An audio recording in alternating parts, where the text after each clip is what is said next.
mendengarkan pemaparan dari saya tentang penyebaran pemahaman budaya positif. Yang saya hormati Ibu Ketua MGP dan rekan teman sejawat. Di sini saya akan memaparkan tentang budaya positif. Saya sendiri Pungkas Sinaga dari SMP Negeri 40 CGP Angkatan 9. Budaya positif menjadi suatu cara untuk dilaksanakan di sekolah supaya tercipta hal-hal positif guna mendukung peningkatan kualitas pendidikan. Budaya positif tidak lepas dari disiplin positif yang juga merupakan bagian dari kegiatan sekolah. Dalam menanamkan budaya positif di sekolah, seorang guru idealnya berperan dalam posisi kontrol sebagai manajer dalam meningkatkan kreativitas belajar siswa membentuk budaya positif. Guru juga berperan sebagai motivator dan inspirator dalam menumbuh budaya positif, sehingga nantinya guru akan menjadi ingaso sunung tulada dan menjadi agen transformasi perubahan dalam menciptakan budaya positif. Guru tentunya harus bekerja sama atau berkolaborasi dengan ekosistem yang ada di sekolah. Dalam hal ini kepala sekolah, rekan guru, karyawan, dan murid, serta melibatkan orang tua, komite sekolah, dan masyarakat. Setiap sekolah berusaha menciptakan budaya positif di lingkungan sekolahnya masing-masing. Hal ini dapat dilakukan dengan pembiasaan-pembiasaan positif yang dilakukan secara konsisten dan berkelanjutan. Untuk mencapai tujuan tersebut, tentu saja membutuhkan kolaborasi antar warga sekolah, sehingga terwujud budaya sekolah yang positif.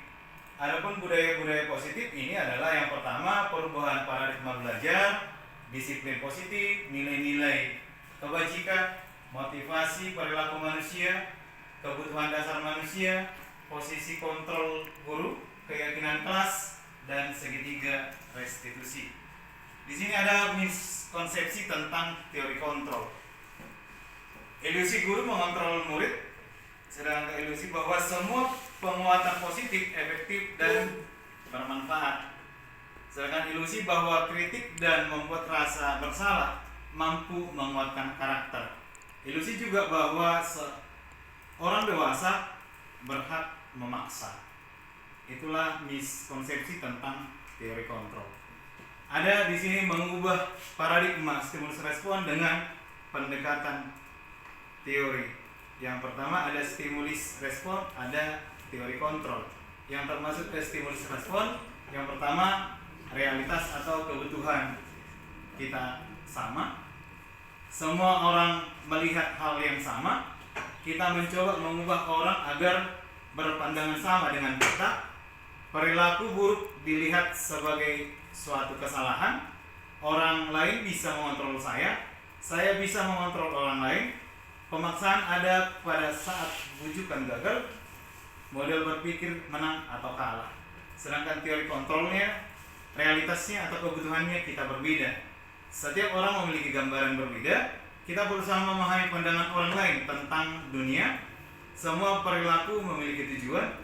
Hanya ada yang bisa mengontrol diri Anda. Hanya Anda yang bisa mengontrol diri Anda. Anda tidak bisa mengontrol orang lain. Kolaborasi dan konsensus menciptakan pilihan-pilihan baru. Yang berikutnya model berpikir menang-menang. Disiplin positif. Disiplin berasal dari bahasa Latin, yaitu disiplina, yang artinya belajar. Sehingga motivasi yang terbangun adalah motivasi intrinsik, bukan ekstrinsik. Disiplin diri dapat membuat seorang menggali potensinya menuju kepada sebuah tujuan, sesuatu yang dihargai dan bermakna. Disiplin diri dapat mempelajari bagaimana cara kita mengontrol diri dan bagaimana menguasai diri untuk memilih tindakan yang mengacu pada nilai-nilai yang kita hargai. Sebagai pendidik, tujuan kita adalah menciptakan anak-anak yang memiliki disiplin, sehingga mereka bisa berperilaku dengan mengacu pada nilai-nilai kebajikan universal dan memiliki motivasi intrinsik dan bukan ekstrinsik. kebajikan. Di sini ada berbagai macam, ada peduli, ada rajin, ada integritas, ada rasa hormat dan tanggung jawab, ada pengabdian, ada keadilan, ada kreatif, ada baik hati, ada bersyukur, ada kejujuran. Nilai-nilai kebajikan yang ingin dicapai murid dalam paradigma baru pendidikan adalah yang pertama, beriman bertakwa kepada Tuhan Yang Maha Esa dan berakhlak mulia. Yang kedua, mandiri. Yang ketiga, kreatif. Yang keempat, bernama kritis. Yang berikutnya, gotong royong. Dan yang terakhir, berkebinekaan global. Motivasi perilaku manusia. Teori motivasi perilaku manusia yang pertama, menghindari ketidaknyamanan atau hukuman. Pertanyaannya yang bisa kita buat di sini, apa yang akan terjadi apabila saya tidak melakukannya? Ini termasuk motivasi eksternal. Yang kedua, untuk mendapatkan imbalan dari orang lain atau institusi. Pertanyaannya bisa kita buat, apa yang akan saya dapatkan apabila saya melakukannya? Masih tetap di sini motivasi eksternal. Yang ketiga, untuk menghargai diri sendiri menjadi insan sesuai harapan kita. Saya akan menjadi orang yang seperti apa bila saya melakukannya. Di sini termasuk motivasi internal, yaitu tujuan, disiplin positifnya. Kebutuhan dasar manusia. Kebutuhan dasar manusia adalah segala sesuatu yang dilakukan untuk mendapatkan apa yang diinginkan. Seluruh tindakan yang dilakukan memiliki tujuan tertentu dan semua usaha terbaik yang dilakukan adalah dalam rangka agar kebutuhan dasar terpenuhi dengan baik. Ada 5 posisi kontrol guru. Yang pertama sebagai penghukum, yang kedua sebagai pembuat rasa bersalah, yang ketiga sebagai teman, yang keempat sebagai pemantau, yang kelima sebagai manajer. Contoh penerapan 5 posisi kontrol guru. Di sini kasusnya, seorang siswa memakai sepatu warna coklat ke sekolah. Nah, posisi kita sebagai penghukum di sini, buka sepatumu dan jangan memakai sepatu seharian. Inilah posisi kita sebagai penghukum. Posisi kita sebagai pembuat merasa bersalah. Kamu kenapa sih nak selalu saja membuat ibu marah? Apa kamu tidak kasihan apabila ibu ditegur oleh kepala sekolah karena ulahmu? Kira-kira seperti itu bisa kita katakan ke siswa yang memakai sepatu warna coklatnya. Di sini kita mengambil posisi sebagai pembuat merasa bersalah. Yang berikutnya ada posisi kita sebagai teman. Ayo dong, jangan memakai sepatu warna coklat ke sekolah. Tolong bantu bapak ya. Sekali ini saja. Kemarin kan ibu sudah bantu kamu, kira-kira seperti itu. Yang ketiga kita sebagai pemantau. Dilihat di laporan BK sekolah kita, kamu sudah melanggar aturan 2 kali dalam bulan ini. Sekarang malah memakai sepatu coklat. Kamu tahu kenapa konsekuensinya?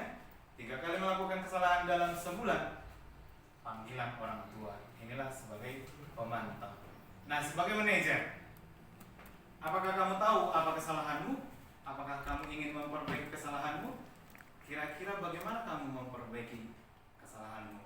Itulah posisi kita sebagai guru. Yang berikutnya kita masuk ke keyakinan kelas. Mengapa keyakinan kelas, bukan peraturan kelas? Nah, keyakinan kelas itu bersifat lebih abstrak. Yang kedua, berupa pernyataan yang universal. Yang ketiga, dibuat dalam pernyataan positif. Yang berikutnya, tidak perlu banyak supaya lebih mudah diingat. Sebagai sesuatunya yang dapat diterapkan di lingkungan sekolah. Semua warga kelas ikut berkontribusi dalam pembuatan keyakinan kelas. Yang berikutnya, meninjau kembali keyakinan kelas itu bisa dilakukan. Nah, ini ada contoh-contoh keyakinan kelas. Saya buat di sini Bapak Ibu. Yang berikutnya ini juga termasuk keyakinan kelas. Perbedaan peraturan dan keyakinan kelas. Di peraturan itu selalu kembalikan buku ke tempatnya. Itulah contoh peraturan. Yang berikutnya, dilarang mengganggu orang lain. Yang berikutnya, hadir di sekolah 15 menit sebelum pembelajaran dimulai. Dilarang melakukan kekerasan, dilarang menggunakan narkoba, bergantian atau menunggu giliran, gunakan masker, jangan berlari di kelas atau di koridor. Kira-kira seperti itu peraturan Bapak Ibu, menggunakan, dilarang, jangan, kira-kira seperti itu. Nah, keyakinan kelas atau nilai kebajikan yang 7 itu dari peraturannya harus ada tanggung jawab, menghormati orang lain dan diri sendiri, menghormati orang lain ataupun komitmen pada tujuan atau membuat suatu komitmen, keselamatan, menghormati orang lain. Ya, di sini dilarang menggunakan narkoba, berarti keyakinan atau nilai kebajikannya itu adalah tentang kesehatan. Bergantian atau menunggu giliran. Nah, keyakinan kelas di sini menghormati orang lain ataupun bisa juga di sini kesabaran. Gunakan masker. Nilai kebajikannya berarti di sini tentang kesehatan dan keselamatan diri sendiri. Jangan berlari di kelas atau koridor. Maka keyakinan kelas di sini atau nilai kebajikannya adalah keselamatan dan keamanan. Contoh keyakinan kelas yang dibuat di sini saya buat 2, ada di kelas 9 dan ada di kelas 12. Saya bacakan yang di kelas 12 keyakinan kelasnya. Yang pertama, siswa harus hadir di kelas tepat pada waktunya. Yang kedua, piket kelas dilakukan lebih awal. Wajib memakai seragam sesuai ketentuan pakaian seragam di sekolah. Berperilaku sopan santun dan saling menghargai satu sama lain. Dilarang menyalakan handphone dalam kelas. Kita masuk materi berikutnya tentang segitiga restitusi. Proses menciptakan kondisi bagi murid untuk memperbaiki kesalahan mereka sehingga mereka bisa kembali pada kelompok mereka dengan karakter yang lebih kuat. Melalui restitusi, guru dapat membantu murid menjadi lebih memiliki tujuan, disiplin positif, serta memulihkan dirinya setelah berbuat salah.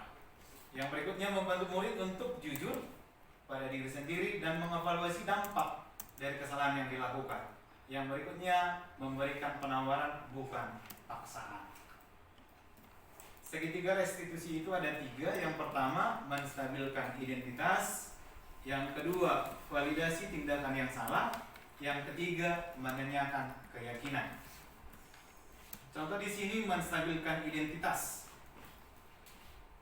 Berdasarkan prinsip membuat kesalahan adalah bagian dari proses pembelajaran. Di sini menstabilkan identitas. Yang pertama, berbuat salah itu wajar. Tidak ada manusia yang sempurna. Ibu bapak juga pernah melakukan itu. Kira-kira inilah pernyataan atau kalimat-kalimat yang kita ungkapkan ke siswa atau murid. Kamu berhak merasa begitu. Itu menstabilkan identitas. Validasi tindakan yang salah. Pernyataan yang bisa kita buat di sini, kamu pasti punya alasan mengapa melakukan hal itu. Atau padahal kamu bisa melakukan yang lebih baik buruk dari ini ya. Yang berikutnya bisa juga kita buat, kamu patut bangga karena telah melindungi sesuatu yang penting buatmu. Atau contoh yang lain, kamu melakukannya karena mempertahankan sesuatu yang penting bagimu. Inilah validasi tindakan yang salah. Nah, menanyakan keyakinan, kita bisa memakai kalimat apa keyakinan kelas kita, mengingatkan kembali keyakinan kelas yang sudah disepakati. Nilai-nilai apa yang telah kita sepakati bersama? Seperti apa gambaran sebuah kelas yang ideal menurut kamu? Kamu ingin menjadi orang yang seperti apa? Kira-kira seperti inilah kalimat-kalimat untuk menanyakan keyakinan. Nah, di sini setelah kita mempelajari yang tadi ada restitusi, ada keyakinan kelas, kita melakukan refleksi masing-masing. Nanti saya sebarkan melalui Padlet ya Bapak Ibu. Nah, umpan baliknya nanti akan saya gambarkan umpan balik yang dari Bapak Ibu di sini. Di penutup, sebagai pendidik kita harus mampu menanamkan budaya positif terhadap murid. Menjadi bagian dari perubahan paradigma belajar, menuntun siswa memiliki disiplin positif yang memiliki nilai-nilai kebajikan dengan motivasi intrinsik dalam dirinya, memenuhi kebutuhannya dengan hal-hal positif. Selain itu, pendidik juga berperan sebagai manajer, baik guru yang mengembalikan murid ke lingkungan lamanya dengan tumbuh menjadi semakin kuat. Di dalam kelas kita perlu membuat keyakinan kelas yang sudah disepakati bersama. Penyelesaian suatu masalah dapat kita biasakan dengan restitusi segitiga, di mana kita tidak untuk mencari siapa yang salah, tetapi untuk menemukan solusi dari setiap masalah yang dihadapi murid. Kira-kira demikian pemaparan penyebaran pemahaman budaya positif yang saya lakukan Bapak Ibu. Saya ucapkan terima kasih. Selamat siang Bapak Ibu.